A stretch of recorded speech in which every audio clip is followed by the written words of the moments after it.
Boss, protesters are in the building. Thank you. The House will be in order.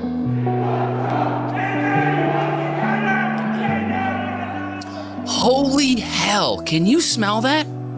What's that? Is it spring? Is it a crumbling democracy? Is it Superman?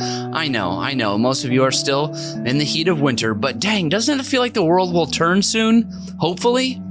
Well, we've experienced the bottom. A bunch of dopey and dangerous and brainwashed lunatics storming the nation's capital, attempting to interrupt a ceremonial rubber stamp of a voting process whose outcome was decided months ago. Maybe you should have registered, maybe you should have voted, maybe it would have been different. But our country is now in unprecedented waters, and we know it's unsure and scary, and you may feel like everything is in limbo. But like the goodwill at large, we believe that folks coming together for the creation of a rising tide and speaking up when there is wrong can do so much right in our currently tenuous republic. So please stay safe and look for the silver lining, folks. It's coming. And with that, we say mahalo and welcome back, listeners, to Über, Cinco. And if this is your first Starship ride with us, heck, you're in for a treat. This is Über, Cinco, where we deep dive top fives. I'm Mitch Brinkman, your host for today's episode, and I have the delicious little honor of introducing our first contestant. The limits of his powers knows no bounds. His holiday season was a true gangbuster, as the kids say, as he sold a 5th New York Times bestseller book on the breeding and care of northern French barrel cats. What can he do? You've got a query, he's got the answer. It's Nathan, diamonds on the soles of his shoes, Hennenfent. Nathan, welcome. Hello, sir. Hello, Happy New Year.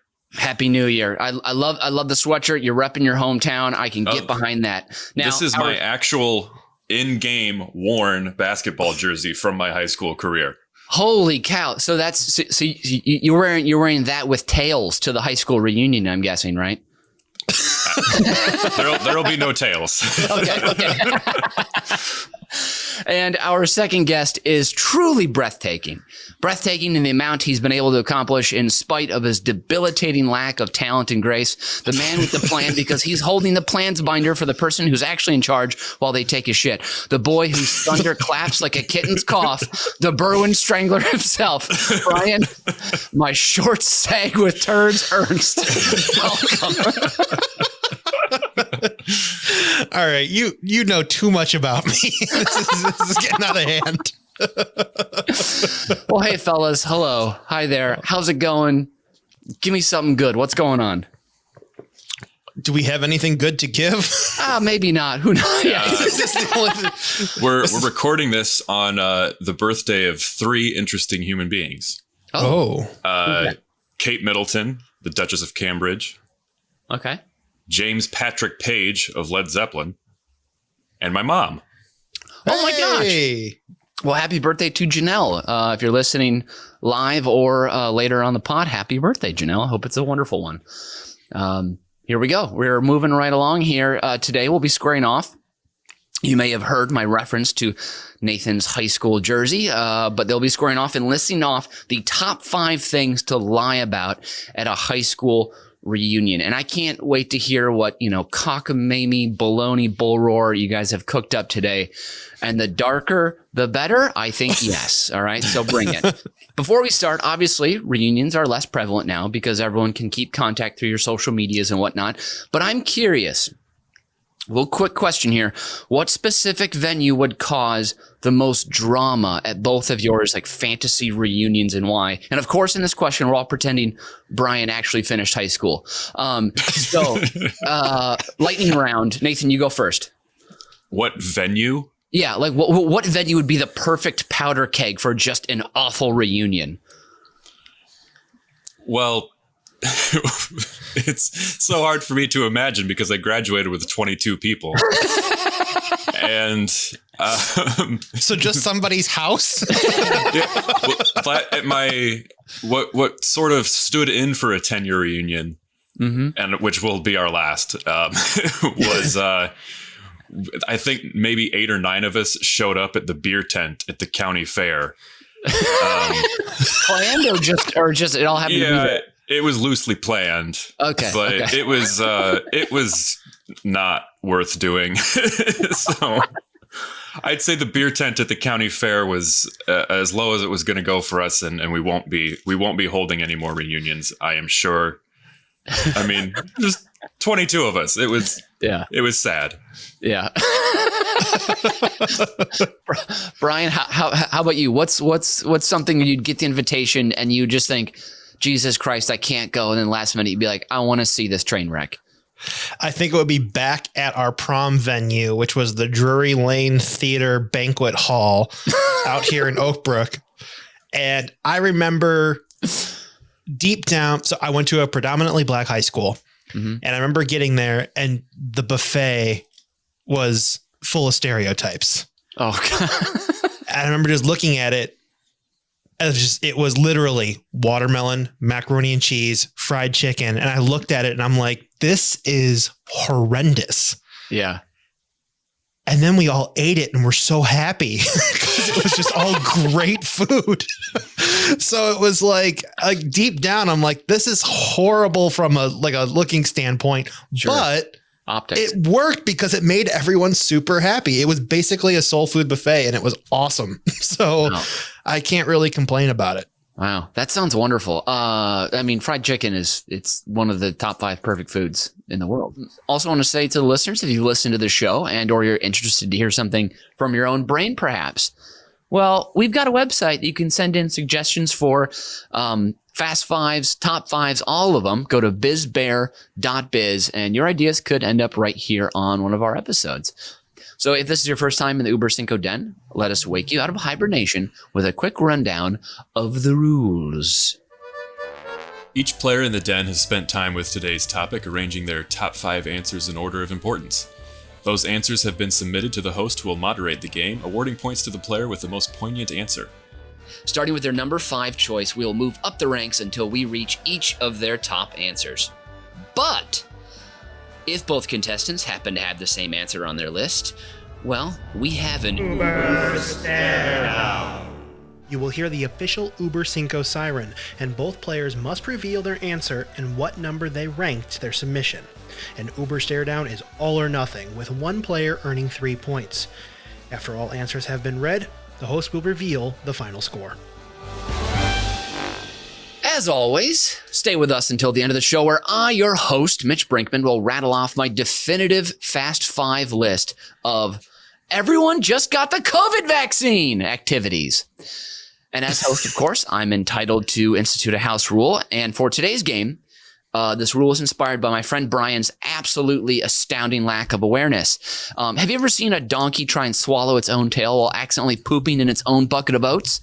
Well, then you're right there with me and you know what I'm talking about. So my rule will be, if you utter any phrase or opinion without awareness of the room, a lack of read, if you will, and it offends me, I will deduct you 1 point. But of course, you guys are lucky. I will give you the chance, the singular chance to defend your case as lawyerly as possible.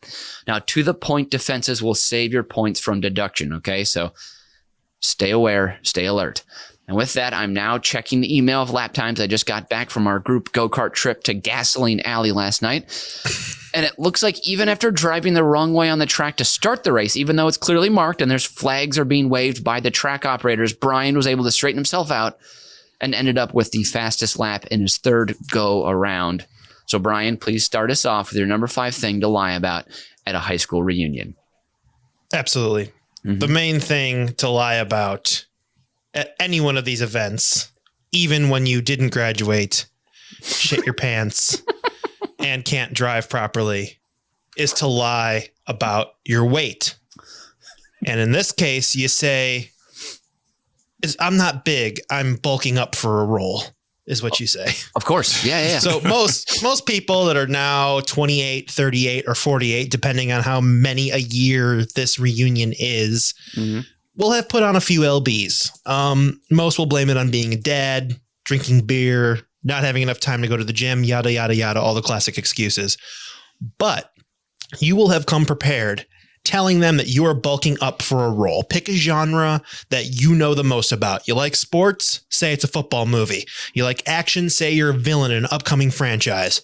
Best of all, When they don't see you in said film in the next year or so, you get to write a self-aggrandizing Facebook post stating that, unfortunately, the film was in turnaround and my involvement was no longer needed, but what a wild ride. I'll cherish it always. On to the next adventure. So not only do you get to lie, cover your tracks, you have a decent out. And that is my number 5. People always underestimate the power of development hell, right? I mean, there's so many traps and snares to get clogged in there. Brian, what's your fantasy role that you're going to tell people specifically? Like, maybe you're starting a new or rebooting a franchise. Maybe you're joining a franchise. What is it? I think I would like to say I'm young James Gandolfini in a biopic. Oh, that's good. Yeah, that would be fun. Yeah. And I'm a down and out actor who hasn't landed that role of Tony Soprano yet. Sure. I would say, and you need to be in shape to go to acting school in the movie. That makes sense. So, yeah. See, cause and effect, plant and payoff. We got it. Now, would you consider taking yourself off social media post reunion so they can't check up on your life as much? So that you can only just like give them those little dribbles of info. Oh yeah, and definitely. I have a plan later on in my list that will definitely take care of this. Okay. So we will get some more details on that later. Oh, that's great. Okay. Awesome. Who, would you think anyone would actually throw out a lie like this from your high school class? Do you remember anyone that might just spin a yarn so large it's insane? There's a couple who, like, I don't really talk to a lot of people from high school, to be honest. Sure. I still am actually more in contact with people from grade school, but like, I don't know. There's a couple people that they were over talkers that thought they were going to be hot shit when they were in high school. So they would do something like this to cover their tracks. Okay. But I don't think anybody would be able to pull it off. And I think that's the real thing. Yeah. Because again, I don't know how many people said they were going to be musicians, how many people were going to be this and that and blah, blah, blah. And I'm just like, most of you aren't that. Most of you are either selling cars or working in HR, like most people. It's like, you just end up in a desk job that pays the bills. So that's nothing wrong with that. Just accept it. Don't try and cover it up. Like, you got to do what you got to do to make bank. So it's fine. Brian, you were wise. If you were thinking this as an 18-year-old, you were wise beyond your years. You already understood the world. This is impressive. Thank you. It's the nicest thing you've ever said to me. Oh, wait, I'm totally mean to you. God, fuck you. Thank you for that lovely compliment, you piece of shit. I wish there was a button that had like a dispensed horrible smell from your computer I could press and just like give you a little spritz. Okay, let's move on to Nathan's number 5. Best thing to lie about at a high school reunion. Well, you kind of touched on this right here at the end of Brian's, but my number 5 is not being on social media. So you have to do some legwork here. You're going to want to go through all of your high school acquaintances and friends, and you're going to want to block them or limit what they're able to see of you a year in advance. And so it looks like you're completely inactive. Put an old picture up on your profile, and then they don't see any photos being added. They don't see anything. You can actually do whatever you were normally doing, but you just want them to not see it. But then you're going to want to keep very close tabs on them. You're going to want to be taking copious notes. You're going to want to see absolutely everything that's going on in their life. Now, this is going to serve 2 purposes. Well, 3. First one, you get to sound better than everybody because you're not on social media and you somehow live a normal and functioning life without being glued to your phone 24 hours a day. So you seem cool for that. And then you're also going to be able to it's going to set up the rest of your lies that are going to come later in the list because they can't see you. They haven't been keeping tabs on you. It just gives you a lot of wiggle room that you can work with. You can, as the night goes on, you can find which lies you can embellish and which you can't. But also you can cross-check everything they're telling you, and you'll know exactly when they are full of shit and when they're making stuff up because they think you're not on social media. So they think that you are a blank slate for everything that they're doing, but you will know better. So you will come out the winner of the reunion with this strategy. It's a solid baseline strategy to set up the rest of the duplicitous nonsense we're going to be getting into throughout the rest of the show. Sure. I recently had a number, like 4 kids from high school, kids who I was never friends with in high school, repeatedly friend me on Facebook, or I just like hit ignore or whatever. I'm like, I'm not add more friends. And they keep trying to refriend me. And I don't get it. I'm like, what about it now makes you want to be friends states away just on Facebook? Like, and then I think about it. I'm like, okay, maybe they're like real estate agents now, or, trying to sell me insurance or whatever. It's usually a Ponzi scheme is usually what it is. They're like, oh man, here's a name, blah, blah, blah. I recently had somebody that I was on an editing job that I quit because I was being treated unfairly. And this person now is a manager at an LA Fitness and asked me, hey, what's going on, Brian? Remember me? You want to sign up for an LA Fitness membership? I'm like, we didn't get along. What's the problem? Why? No, this is exactly what these high school friends are doing. Like, we didn't like each other. We don't need to see pictures of each other's kids. It doesn't make sense. This is a phenomenon amongst white women seem to be just pyramid scheming each other all over the place on social media. That's just an onslaught of like fitness pyramid schemes or beauty Pampered products. Chef or candles or whatever. Yeah. What's the one from The Office? What is it? Sense by Jan or whatever it is. That's what I feel like I'm getting roped into. Did you, I feel like I would personally take the time to write a very well worded but mean message back. Like, how dare you use this platform to try and sell me a fucking gym membership? Do you remember when you beat the shit out of me sophomore year? You? No. Oh, okay. If you want to be really mean, just really say they don't even remember beating you up. You can really throw that in your face. That's true. Yeah. I was going to say for you, I was like, oh, that makes sense with that face. I understand why people would want to punch it. So understandable. Yep. You son of a bitch. All right, here we go. We're moving right along, and I'm going to give you guys both on this one. Nathan, your list you sent me here, there wasn't a lot of note on here, and I was like, I wonder exactly how this is going to play out. But you've planned this, I can tell, and you have a dark, dirty plan here, and I'm into it. So I'm going to give you 3 points on that one. Brian, I feel like there's maybe a hole or two here with the looking for a role thing, but I love movies, and I love actors who do crazy things to their bodies to prepare for roles. So I'll give you 2 points for this. Okay, so that's what you guys got here, and we're gonna move to number 4, which will be Brian. Let's go with you, number 4. All right, number 4. Is extrapolating your best celebrity photo into a detailed friendship by living vicariously through your non-existent children. Allow me to explain. So I only have a few choices to pull this off because I only have photos with 3 random celebrities. Dave Koechner, Champ from Anchorman. Oh, yeah. Julia Sweeney, Pat from Saturday Night Live, and Machete himself, Danny Trejo. So step 1 is done. You have your photo evidence. So step 2 is coming up with the backstory of how you met. Easy. You make up a child that you have that's super successful and introduced you to said celebrity. This is going to cover 2 bases. It's going to make you cool and a great parent in the eyes of the story recipient. Yeah, little Johnny is really just a chip off the old shoulder. He knows the Trejos well, and Danny, I call him Danny. We work on motorcycles together. It's a lot of fun. Great guy. See, you're cool and good friends with Machete. So you have awesome kids, which means you were successful and gave them a good life.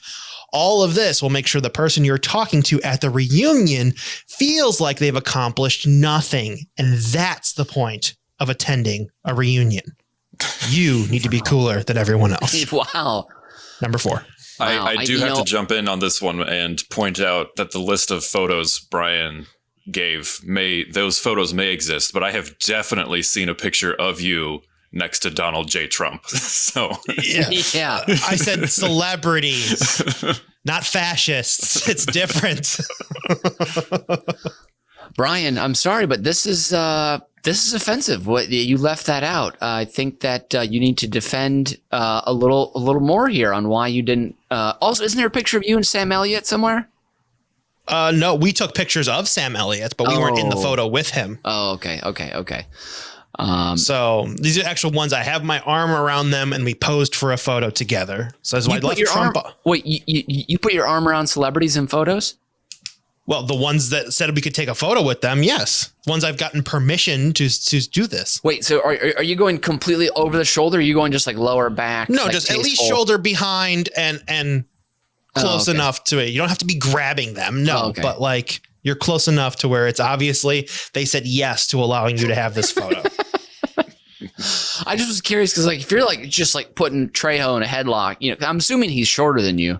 He is, but that would have been a freaking awesome photo to have fucking Machete in a fucking headlock on Michigan Avenue. Would have been the highlight of my life. Was Trejo just like in like Adidas sweatpants and a regular t-shirt, like walking to the gym from his? He was in a black t-shirt with a black blazer and black jeans, wearing a Machete Kills hat, standing in front of Tribune Tower. Just like trying. And I remember sitting at my desk, and somebody came upstairs and was like, "Danny Trejo's outside," and I'm like, what? So I got in the elevator, went downstairs, and I'm like, let me see if he's still there. And he was just standing there. Like he looked lost. And I was like, hey, Danny, can I take a photo with you? He's like, sure, man. I was like, awesome. Okay. Like, do you want to go to Starbucks together? It's right here. Or there's another one over there. There's another one a block down we can go to too that's bigger. But why he was there, I don't know if he just got out of an interview with somebody else. Yeah. I know CNN was in the building, so he could have possibly gone up for that, but I don't know why they're promoting Machete Kills on CNN, but whatever. It's a cheap marketing plan just to have Danny go out and do like experiential marketing, just standing on the street, just try and get. It would be amazing though to see him like talking about politics, and they cut to B-roll from the movie, and I think it's the second one where he literally does rip the entrails out of somebody and jumps out the window and swings down to safety using their intestines. If they cut to that while he was just like, yeah, the modern state of the world needs to be blah, blah, blah. I think that would be pretty amazing. Oh my God. Brian, also one last question. What's the name of your super successful child? That's a chip off the old shoulder, as you said, nailing that phrase. Well, if you listen to my quote, right? If you listen to my quote, I know your ears don't work very well. It's the ginger hair that blocks those ear holes. Mm-hmm. I did say Johnny was his name. His name was Johnny. Oh, Johnny. Okay. Yep. Chip off the old shoulder, Johnny. Okay. Yep. All right, we're moving right along here. We spent way too much time on that one. All right, moving on. Number 4, Nathan, give us number 4, please. That's what I would like. My number 4 isn't actually part of any devious plot. The rest are, but this one is just the one that happens all the time. It happens whenever I see high school friends. It doesn't have to be at the reunion. It just always happens. So I come from a big sports town. Everybody played sports. And every year we get just a little bit better. What happened in 2005 was we lost in the regional championship. If you talk to my friends now, we almost won state. We were just a couple bounces of the ball away. If the ref would have just, that one traveling call on Greg Seipel from Farmington, if he would have just blown the whistle for steps there, we would have been going to the ship, baby. and a lot of people who may not have received as much playing time, definitely they deserve more playing time now more than ever. It is kind of amazing how the little minutia that we do remember. I mean, I remember moments from different games, not even the ones that I played in, of like watching the football team or whatever. I can remember these things so vividly, but it is kind of amazing how distorted this gets with the passage of time and with fewer people there to corroborate what actually happened. Yeah. And I know I'm sure I've been guilty of this myself too. I try not to, but I do like talking about my old basketball days because I had a lot of fun. But I was pretty good, but there's no way I'm as good. I was as good as I think I remember being. Sure. I'm sure that my image of myself in my head of what I used to be able to do is much better than what 18-year-old Nathan actually was capable of. So this is one I think that's unavoidable. I see it not just from myself, but from everybody. So I had to mention it and make it my number 4. Well, I want to bring it up because you sent me your list, and then I Googled nearest newspaper to your town, Roseville, which is, I believe, the Galesburg Gazette. And I found an edition from 2004, and they list the starting lineup when you guys played Cornwood, and they have you listed at 6'8", 210. And in the game write-up, it sounds like you did multiple 360 dunks. So I think you were better than what you remember. That has escaped me, but I will take it and I will build on that for next year. yeah. There weren't any photos. I am kind of shocked they left the word windmill out of 360 dunks, because I remember it being 360 windmills. Oh, between the legs. Yeah, it seemed like the guy from the free throw line. Yeah, who wrote the story, Bob Crimmins. He seemed like an old guy, so maybe he didn't know what the windmill was exactly. Yeah. So I just want to say you were better than what you remember. So I like how the writer can't describe the thing he probably has on his property. Also, I didn't know if you were making that story up or not until you got to the word Cornwood. I was trying to remember. I was like, what's another town? And I was like, there's Yorkwood, which is what the Roseville whatever joined with. Combined with, yeah. Well, I did think you were telling the truth, because I was featured as the player of the year 2 years in a row in the Galesburg Register Mail. That much is on record. I can vouch that I was. You were so close with it. Wow. So I thought you might have been legit with Galesburg Gazette and you just forgotten the name Register Mail. you still had me, because Cornwood sounds extremely believable. Right. I mean, Yorkwood was legitimately Yorkwood, Elmwood. These are schools that we actually played against. Was there like a Soywood or like a Soybeanville or anything like that around there? No, there wasn't. And there's one school that had a great basketball program, and I can't remember the. Actually, I'm going to look it up real fast, because they were just ridiculously good at basketball. Mm-hmm. But they were, a small rural white boy. Oh yeah, Pinckneyville.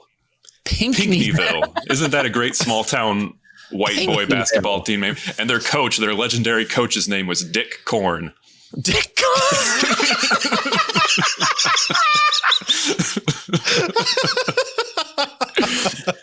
You boys go out there and you play for Dick Korn.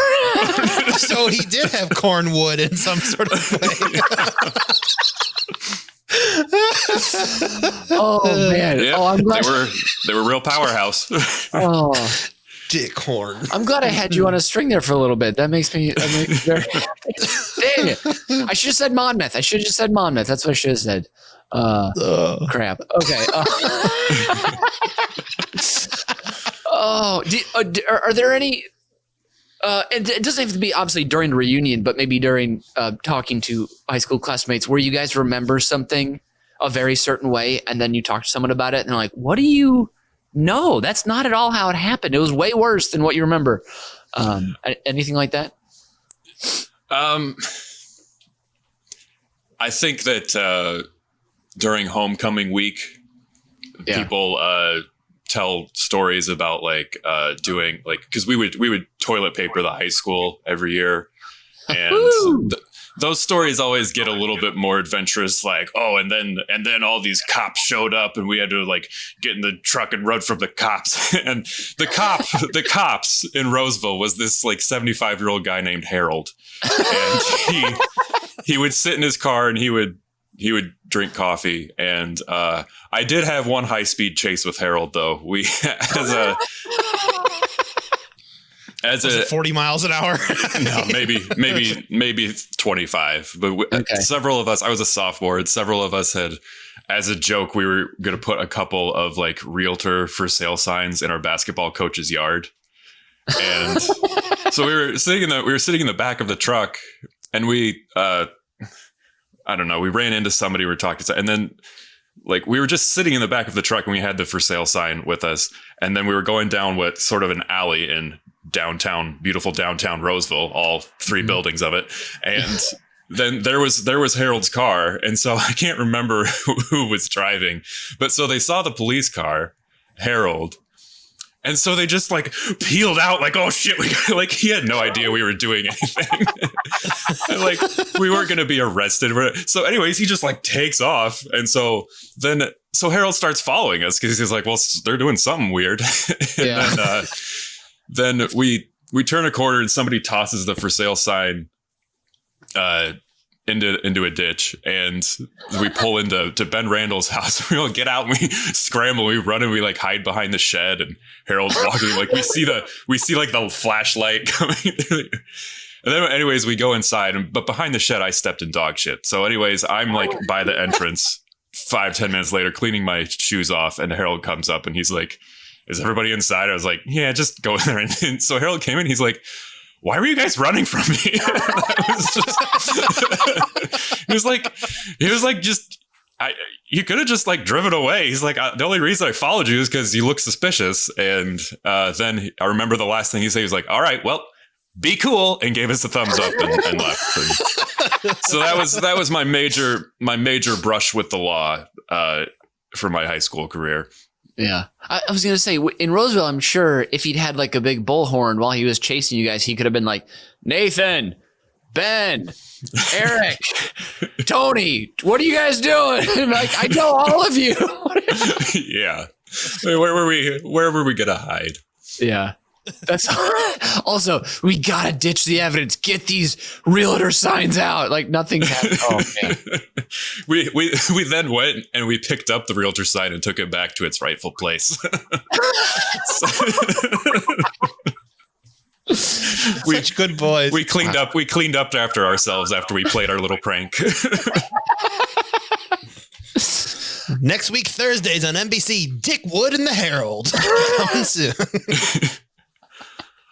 I do also. Oh wait, no, I'll save this story for my next one. Okay, let me score these out here. Brian, I was real harsh on you, but I'm not going to be harsh with the scoring. I like this insane plan of yours to create a super like celeb child. I like that a lot. 3 points for you. And Nathan, yours created a lot of gusto, a lot of chat, and that's the best part of Uber Cinco. So 3 points for you as well. I'm feeling good today, guys. Let's go back to Nathan. Let's do Snake on this run. I'm gonna mix it up. Give us your number 3. Yeah, number 3 would be your disciplinary record. And I mean in the negative. Make yourself sound like much more of a badass.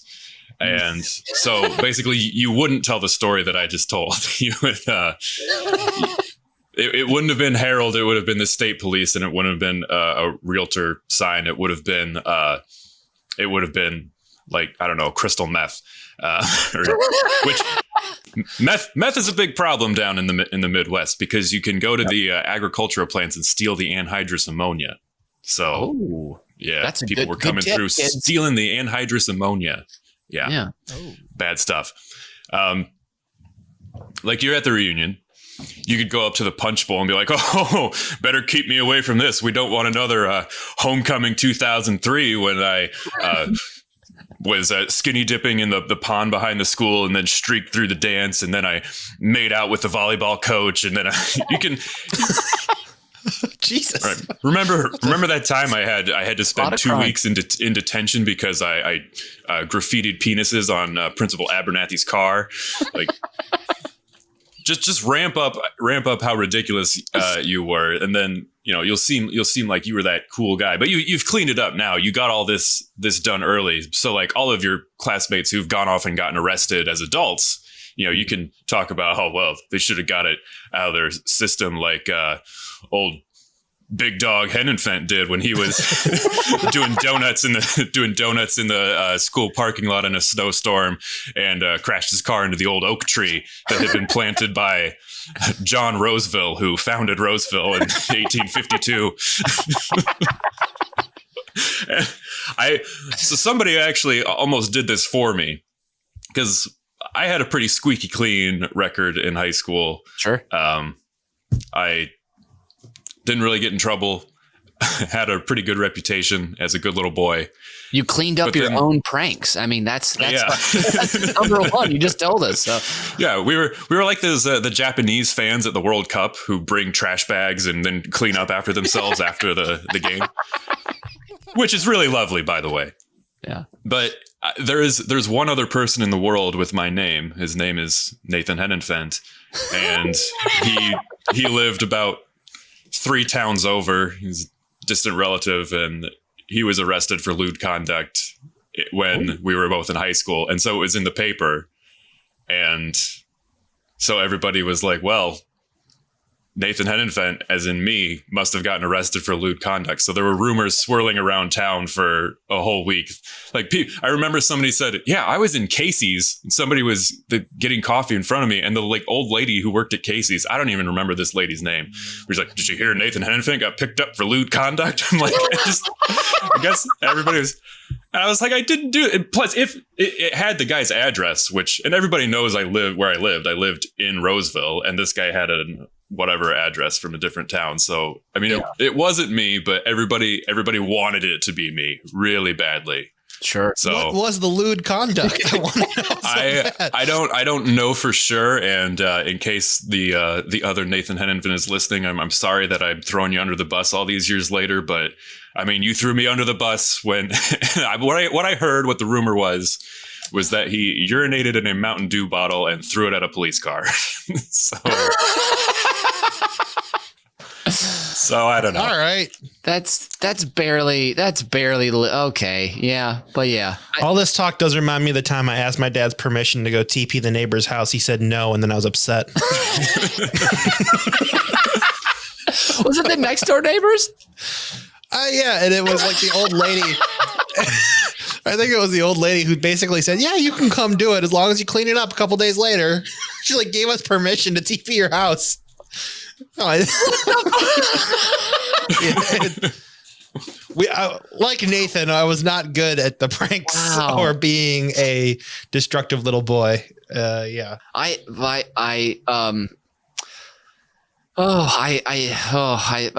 if I want to. Our main prank. It was very easy. We'd go to the grocery store. We'd buy a big bottle of ketchup and a big bottle of mustard. And then you would just go around driving and then hang out the window and just do a streak of ketchup and a streak of mustard on the side of a car. That was it was like, what do we do? We've got nothing to do. Let's go get some condiments. It was really sad, but we had fun doing that. It was very sad. Let's go get some condiments. Let's get some condiments. Yeah. But yeah, we had some close brushes with the law though. There was a time my friend Morgan threw a pumpkin out of a car we were in. It was frozen. Turned out he didn't know it was frozen. It shattered the window, went in the backseat of a car. Turned out the person was sitting in their car when that happened. Oh no, sorry. He threw a bag of something. It was like a bag of donuts or something on the windshield of a car that someone was sitting in idling and their lights were off. So he threw the lights on. The pumpkin's from another time. He also threw a pumpkin through a window. Sorry, wrong frozen food story. But no one was in that car. But this person throws their lights on, turns around and follows us. And we got up to 60 miles an hour in a 35 zone trying to lose this person. And they were going 60 in a 35 to stay with us.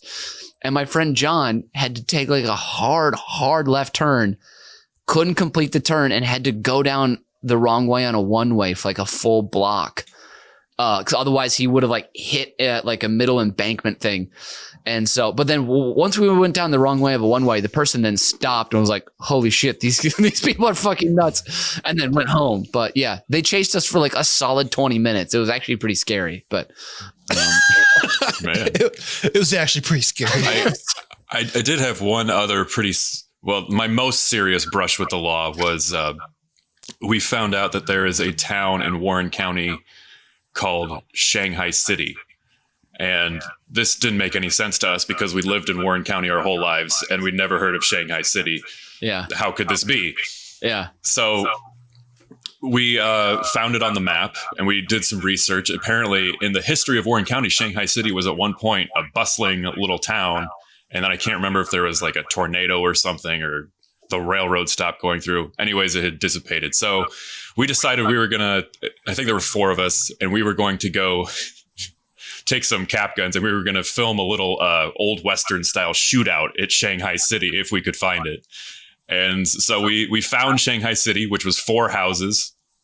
And we got out, and I think one of us even went up and like knocked on the door of one house to confirm if we actually were in Shanghai City. And this like old lady answered, and we must have been the first visitor she had in years, because we were like, "Is this Shanghai City?" She's like, "Oh yeah." And then she's told us the history of the town. We were like, "Okay, thanks." And we like would take 2 steps back, and then she would be, "And then the other thing you got to know is," like we kept slowly receding back away from the house, and she just kept talking and talking and talking. And then while this was happening, this is probably a 20-minute conversation. And then finally we get back to this, we're going to shoot our little shootout. And then all of a sudden 2 police cars arrive. So while we were talking to the old lady and carrying our cap guns or whatever, some other resident of the bustling metropolis of Shanghai City had called the police on us. And they're like, "Where are you boys from?" And we're like, Roseville and Kirkwood. And maybe it's time you go back. Like that was actually what they said. I know that sounds like a bad parody of it, but yeah, that was the words they used. Wow. And so we didn't get to film our little Shanghai City video. We did get some good footage of a guy with no shirt and his pants hanging halfway down, rummaging through a garbage can at Monmouth Park later that day, though. I remember that pretty clearly. So not a complete loss. Yeah. Let's move ourselves right along to Brian's number 3 here. Give us that, Brian. All right. So this is it's going to require a little bit of effort, but the payoff is going to be a delight. This is where you make a fake time capsule prior to the reunion and convince folks you're the second coming of Nostradamus. Oh. So you start 6 months before the reunion. First, crudely draw famous newspaper covers from massive events in your lifetime. Then crinkle the paper and hold it slightly above a flame to age it, and even bake it a little bit if you have to. Put an iPhone 8 sketch mock-up in there, as well as the Taco Bell quesarito recipe. And then in step 2, after creating all of your assets, you need to sneak into where the existing times capsule is located. So you kind of get into the school by greasing up the night custodian by making him some freshly baked treats. They'll appreciate your effort. And then you knock out the brick and crack open the capsule, adding a very special bag with your name on it. Seal it back up and put your masonry vocation to good use. The brick and mortar is so fucking clean. You did a hell of a job. Good work. Then on the night of the reunion, it's opened and your bag is found. They ask what it is, and you say it's a bunch of guesses. You made some predictions, prognostications, if you will, whatever. They read them. They're all true. Everyone turns and looks to you like you're a god. But in actuality, you just didn't go to college. You wised up, learned the masonry trade, and jumped into the workforce with no debt, starting your own company when you were 22, and now you're probably the most financially comfortable guy at the reunion. And that is true victory. Wow. That is my number 3. Oh my God. I love the pure power you have in that room is intoxicating. It's just a bummer. You'll definitely bamboozle it and fuck it up. But I ain't no bamboozler. This is again the pre-planning, the layers to it, the fact that I really love that you can lay a brick. I'm really into that. So that's excellent. Nathan, would you be jealous of this guy at your reunion? Absolutely. Yeah. Yeah. This would outcool pretty much anything I could think of. So yeah. You would know it's fake, but also just all the the planning and the work and the entertainment value would be off the charts. Yeah. I feel like it'd be cool until someone till people start asking questions for like 20 minutes straight at the bar, and you're like, wait, so what? You did all of this just to? And you're like, no, don't think about it too much. Don't think about it too much. Just know I'm the coolest. I won the reunion. That's it. That's all we need. I just know if I actually tried to do this, people would be like, who's Nostradamus?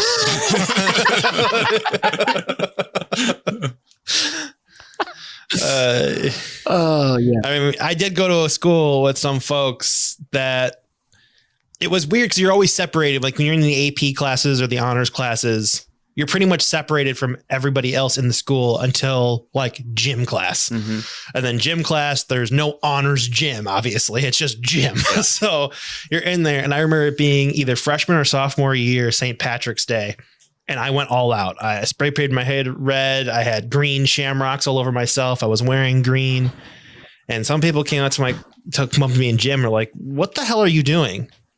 And I'm like, oh, I'm just celebrating. I'm Irish. And like, you're Irish. I thought you were white.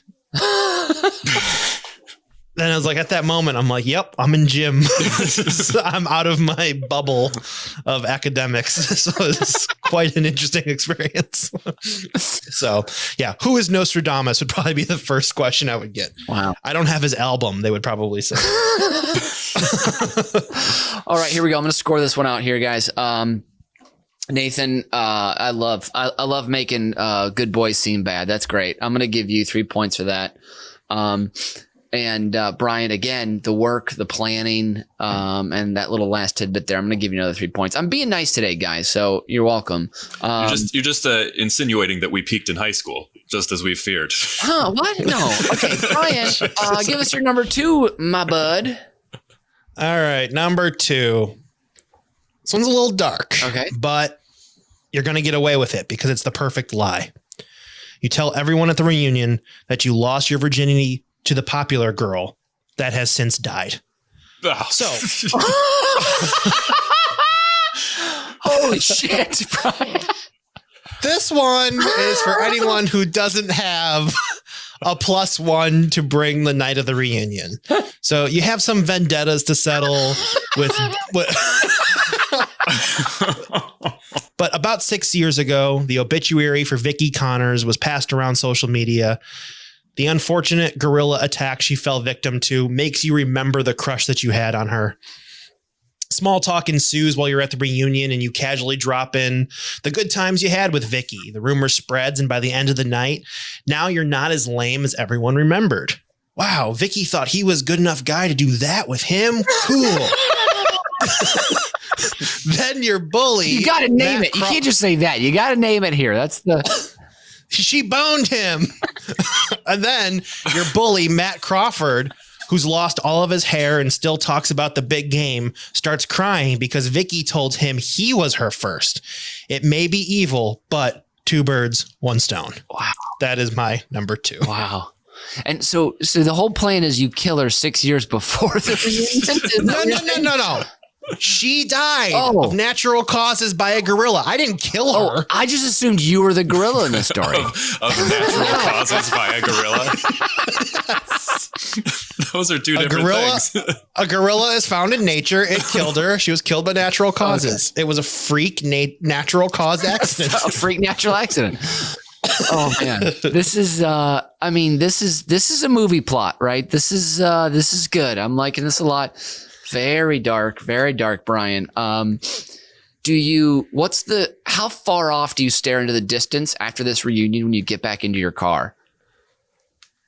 I mean, depends on how cloudy it is. Is this a 10,000 yard stare? Is this a 1,000,000 yard stare?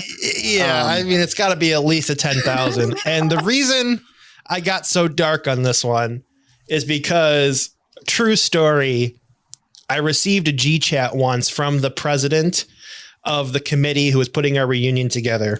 And she asked me to cut together the in memoriam video for our high school reunion. Oh. I declined. And then when I declined, I was like, how many of these fucking people died? I don't understand. How do we have enough for a video? And I was like, I'm not going to my high school reunion anyway, so I'm not participating. But like I did receive that message and I'm like, that's too sad. I don't want to get involved in that. Yeah. So yeah, So the inspiration is of this dark joke is this real life horrible thing that somebody asked me to do. So, guys, you don't want to be in my brain. Yeah. As I said in the beginning of the show, it's, find the silver lining, folks, and with that, we're going to move right along to Nathan's number 2. Please give me that one. My number 2 thing to lie about at a high school reunion is the people who don't show. You can now throw these clowns under the bus and you can climb over their corpses to the top of the social mountain one by one. Anybody who didn't show up, they are fair game. Yep. You can tell any lie about them that you want. Failed businesses, failed marriages. You can go Brian, I'd love to see how dark you can take these, but Tommy Harper was arrested for defecating in public. Carissa Walton, the cheerleading captain, I saw her storming the Capitol on January 6th. She was there. You could. I think you need a story of bestiality in there somewhere just to really throw it over the edge. Horrible. But you can also just classic chips off the old shoulder, Yeah. Or like guerrilla attacks. Maybe somebody had some kids that grew up and became they joined ISIS or they committed a school shooting. Just as horrible as you want. You can just tear these people down and make yourself feel better. Also, this can sort of go in reverse. If for my number 3, making yourself seem like more of a badass, maybe your reputation was just too much of a troublemaker and you want to make it seem like you've cleaned up. So now you can make old Joe Stackhouse, who beat you up in the locker room every day. You can say he was responsible for the pig loosening of 2004. Are you guys familiar with the numbered pig prank? No. This is one I always wanted to do. I really wanted to do it. So what you do is you go kidnap 2 pigs. This was very plausible where I'm from. It wouldn't have been that hard. Is it a kidnap or a pig nap? Sorry. It's a pig nap. A pig napping. You need 2 hogs. Then you put them in somebody's trailer. Then you go to school late at night. Helps if you have a key to the school. I had a key to the grade school for basketball purposes. I'm pretty sure if I absolutely needed to get into the high school, I would have found a way. Actually, I think there was an access hatch on the roof that people used quite often. I never personally did though. But anyways, you get into the school, you take the pigs, and there's one last piece of equipment, and that is a bottle of spray paint. And on one pig, you spray paint on either side of the number 1. And then on the other pig, you spray paint on either side the number 3. Then you turn them loose in the school and you go home and you get a good night's sleep. Then the next morning, you have a nice morning off as the school is closed because 1 and 3 the damage may have been cleaned up and they have been there, but the authorities will still be looking for pig number 2 for the rest of the day. Wow. That's awesome. At my high school, the senior class before me pulled a very similar prank where they had 2 cages that they put on the stage in the cafeteria. And then one cage door they bent and they put one on that cage. And then they had a second cage that they put a raccoon in. So there was a live raccoon in a cage on the stage. When we got there in the morning, it was fantastic. Really, really good. But Really good work. Really, really good. Also, our janitor accepted cartons of cigarettes to be let in at night. So we did that to reassemble a play structure in the middle of the courtyard inside the school. It's very fun. It's very fun. Okay. The people who, okay. Also, I don't know. Have you guys been to a reunion at all? Like a 5 or 10 year? No, I have not attended any. Yes, I was at both my 5 and 10. Oh, the beer tent. Yeah. Yeah.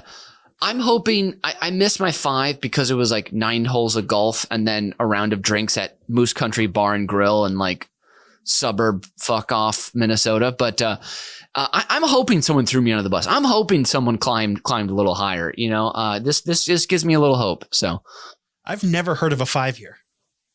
I don't know why they did it, but yeah, it was Yeah, I've only heard of obviously 10, 20, 30, but I've never heard of anybody having a 5-year. We had our 5-year, and it was actually, so we went to the bowling alley in Roseville for dinner, which is the one social thing in Roseville basically is the bowling alley. It's a bar, bowling alley, restaurant combination. So we went there, and it was kind of awkward. I think we had like 14 or 15 of the 22 showed up, and it was, we hadn't seen each other, most of us, in a long time, and so it was just kind of, we were kind of feeling each other out, and it wasn't great. The dinner wasn't great, but then the guy who was at the bar, who owned the roller skating rink in town, another like the one fun thing for kids to do, it was only open like one day a week, but he said, hey, when you guys are done, I'll open up the roller skating rink for you. So we took some beer over, we went to the roller skating rink, we all put on roller skates, and we played all the same games that there's just the dice game that, I don't know, Limbo. We did all of this stuff. And all of a sudden we were back in the environment that we actually were in as kids together. And everything just clicked and ended up being a really wonderful little night. So yeah, roller skating. That's what you got to do for a good reunion. This is straight out of a Norman Rockwell poster, and that's sort of Andy. I just like it's. I've never heard that story before. That's incredible. I'm very jealous. Well, guys, those were both great number 2s. Nathan, the people who didn't show, I like that. I think I wanted a little more though from you, so I'm going to give you 2 points on this one. Brian, boy, you have darkened my heart, and I love it, and I'm feeling the power emanating from you. It's the one compliment I'm going to give you here before I tear you down again. I'm giving you 3 points. So we need our number 1s here, and we're going to go right back to, let's go with Brian, this last one. Start us off here with your number 1. All right. My number 1 lie to tell at a high school reunion. Again, this one probably requires the most effort. Mm-hmm. And this is get yourself a Photoshop expert +1 that helps you build the ultimate Facebook profile and attends the reunion to help sell the ruse. So first, you need to make an obnoxious post about getting off social media to reevaluate your choices. Sure. Everybody sees this. Close all your accounts. Now, then you marry a Photoshop expert that helps you fabricate an intricate adventure of travel, meeting newsmakers, and being in the right place at the right time. For years, you two scheme so all the posts are dated just right for the accuracy in your lie. Mm-hmm. Then, a year before the reunion, you start all the accounts back up in full, sending friend requests to those that have been out of touch with. And now you have the ultimate conversation pieces for the reunion and a partner who's there to back you up. She's in on it wholeheartedly and loves the ruse. You both are getting off on this scheme and escape to the nurse's office for the hottest lovemaking session of your marriage. Ooh. You come back, hair tousled, and your high school crush who rejected you starts flirting. You order her Makers, neat, take a sip, flip her off in her face, and walk off with your hot wife. Reunion done. That's my number 1. Wow. I love wow. You brought us to the whole story. Wonderful. I wasn't sure if it was going to take a 3-way turn there, but I'm glad it didn't. And get your mind out of the gutter, Mitch. This is a family show. Sorry. You're right. I got to ungutter myself. I love the bird at the end as well. Brian, turns out you're not so bad. Okay.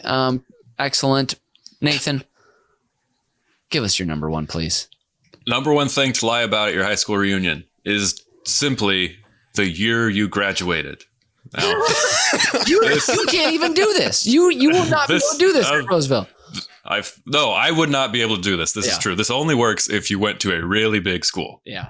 So let's say you had a terrible high school experience that scarred you for life. And then you're also feeling like you've let some good years of your adulthood pass you by as you're approaching your 20th reunion. You're looking for a fresh start. You just kind of need to recalibrate your entire psyche going back to childhood and all the way through adulthood. So here's what you're going to do. You're going to go to the reunion of the class 5 years younger than you that's having their 15th reunion. And you can create an entirely new identity. If thousands of kids were there, you can introduce yourself to everyone and they're going to feel guilty for not remembering you. So they're going to go along with it and be like, oh yeah, it's him. And do you remember Nathan? Yeah, I remember Nathan. Yeah, hi. And then your entire past is now a blank canvas. And you can use all of the lies from the rest of the list. Wow. All doors are open for you. Wow. Now you can have dated the homecoming queen. You can have scored a 1500 on your SAT. You could have hosted some of the wildest parties. You can go up to somebody and like say Brian was there. I could go up, Brian, man, I remember that time you pooped down my chimney after chugging a bottle of Seagram's of vodka. Oh man, Brian, this guy, huh? And everybody, hopefully if it's a big school, everybody has name tags. You can go in hot with a firm handshake, know their name, eye contact, sweep them along with you. Now, if you do this with enough charisma, you're going to convince everyone they were actually there. They're going to do some mental gymnastics to think they forgot about you, and they see everybody else going along with it. So they keep going along with it. So then everybody is going to come back to the 25-room mansion that you have rented on Airbnb for the night. And the day before, you come in and you put pictures of your family all over, remove any evidence that anybody else lives there, make it nice, a lot of personal touches that you can clear out easily the next morning. So that's where you have the after party. So the boozier it gets, the more lies you keep feeding them. And the next day, you are in the eyes of class of 2010 New Trier High School, a 33-year-old absolute legend. And you have set yourself up for one hell of a night at their 20th reunion in 5 years' time. I was just about to say this sounds like a great comedy from John Hughes, and then you find out towards the end there's been like a disturbing talked about mental disorder this person has. There's a really dark past, and it's like dealt with in the final 10 minutes of the film, but. So basically the ending of Planes, Trains, and Automobiles. Oh yeah, that's right. There it is. Yeah. I would absolutely watch this movie 100%. I would love to see that. People pulling hijinks like that, pretending to be wealthy, trying to run through the house, explaining, the very Pier 1 import, clean, everything fresh all the time, look of the house. Would watch that 100%. Great job, you guys. This has been really fun. This has been better than a high school reunion, I'm pretty sure. Low bar. This has been great. All right, so I got to give the final score here, and then I have to tally. So in the meantime, you guys chat about your favorite teacher from high school, little something like that. Oh, I think her name was Miss Swarovski. She was the Polish chemistry teacher, and she had a very thick Polish accent. And when we had to light the butane lighters, she couldn't say what the name of the fuel was. So she kept calling it butane. It's the butane. You got to light the butane for this to work. And it kind of sounded like Wu-Tang, and it was very, very funny. So she was our favorite teacher. My favorite was Tracy Lewis, my English teacher. It was she was not that much older than us. We actually had her through junior high and high school, so I had 7 years of being taught by Tracy. And I'm an avid reader. I love Shakespeare. Nobody else in high school wanted to read Shakespeare, but she helped open some doors for me in that direction. So thank you, Tracy Lewis. That's great. We're hearing about Nathan's crush on his high school teacher. So with the final scores here, the winner today of top 5 things to lie about at a high school reunion is, drum roll please, Nathan Hennenfent with 14 points to Brian's 13. It was a close one today, folks. Holy cow, neck and neck. And now that brings us to the Fast 5. Now this Fast 5 is top 5. We all just got the vaccine activities. Okay, number 5. The Donut Exchange. This is where many lonely, listless men gather near donut food trucks. Can't finish your donut, but still curious about the other flavors? Exchange a quarter of a cruller for half of a chocolate old-fashioned with Mike, the guy you just met standing near the donut truck. Number 4, Barroom Trivia Night. Pack in tight like a bunch of sardines at your local watering hole, and they'll be desperately happy to see you again. You'll be treated like a king. Also, Trivia serves as another opportunity to continue to appreciate how proficient Brian is at totally boning it at the European history questions while swilling Budweiser, all while claiming beer doesn't get him drunk. Brian, I think your 2 DUIs would beg to differ. And who doesn't know plagues, French Revolution, Renaissance art, swords, and armor? Come on, Brian. Number 3. Let's be honest. While annoying during the pandemic because you never had a real reason not to make a Zoom call, we all collectively realized it might be easier to Zoom than jump on a plane or take a road trip to see those obligatory loved ones in your life. So now that we can do the world again, put off that Zoom call to mother until you've got a sun-kissed set of cheeks, your choice, to show her on the video call. How do you do that? You go to a crowded beach. Remember what bodies looked like? Yeah, pretty cool, right? Or drink on a patio like a listless lech at 12:30 in the afternoon until the sun goes down at 8:30. Remember the seasons continued and we're back to summer, baby. Number 2, talking about a random stranger's grandchildren while riding a bus.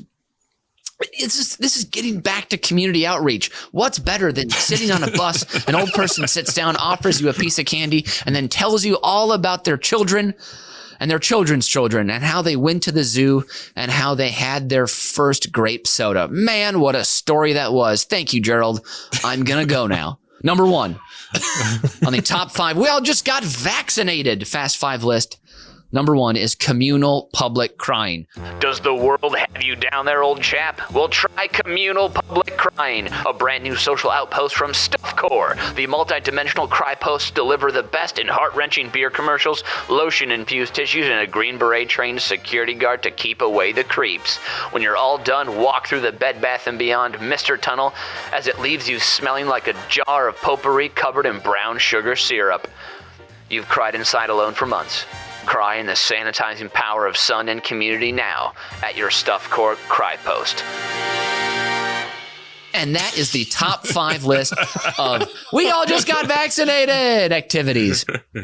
And that's this week's edition of Uber Cinco. Please rate and review our show on Apple Podcasts. And once again, we love that hearty wham, word of mouth. So please tell your friends about us and send them your favorite episode. Why not? Competing regally with a lion's mane and a knight's honor has been... I'm assuming Nathan Hennenfent. And leaving a putrid, stinky trail of nonsense has been... Brian, who definitely knows European history and has studied the defenestration of Prague, Ernst. And I've been Mitch Brinkman, and as Biz Bear always says, when you hike through the woods, wear a loud bell. It'll give me time to get decent. Auf Wiedersehen and adios.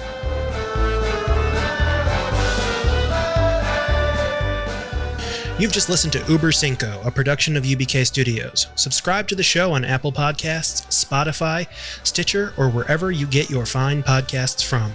If you like what you hear and want to support the show, please visit our Patreon site at patreon.com/UBK Studios. Every little bit helps us keep the lights on and the bill collectors at bay. Keep tabs on us on all the social media at UBK Studios, and most importantly, subscribe to our YouTube channel so you can see that we really are just a bunch of good Midwestern boys.